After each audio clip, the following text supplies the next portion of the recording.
ગણપતિ દાદાની સ્થાપનાની શરૂઆત કરીએ ત્યારે ગણેશ ચતુર્થીના દિવસે આપણે ગણપતિ દાદાને આપણા ઘરની અંદર સ્વાગત કરતા હોઈએ છીએ। આપણા પરિવાર સાથે ફૂલ ચોખા વધાવી અને ગણપતિ દાદાનું સ્વાગત કરતા હોઈએ છીએ અને સ્વાગત કરી એમને સ્થાપન ઉપર એમના સ્થાન ઉપર બિરાજમાન કરીએ છીએ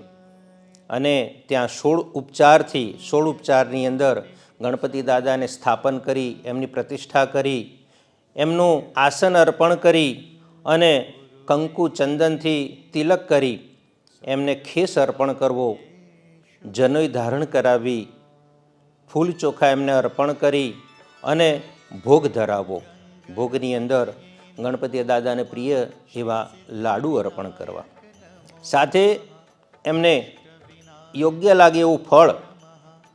ગણપતિ દાદાને અર્પણ કરવું અને ફળ અર્પણ કરીએ એટલે આપણને સારું ફળ પ્રાપ્ત કરાવે છે। એવા ગણપતિ દાદાની સ્થાપન કરી અને એમની આરતી ઉતારવી। આ ક્રિયા રોજ 2 ટાઈમ કરવી, સવારે અને સાંજે 2 સમય ગણપતિ દાદાની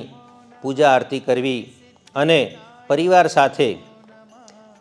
એમનું રોજ નિત્ય ભજન કીર્તન કરવું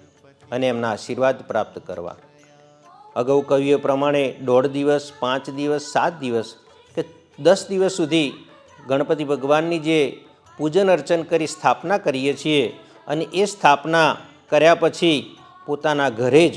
ગણપતિ દાદાને પાણીની અંદર વિસર્જિત કરી અને એમની માટે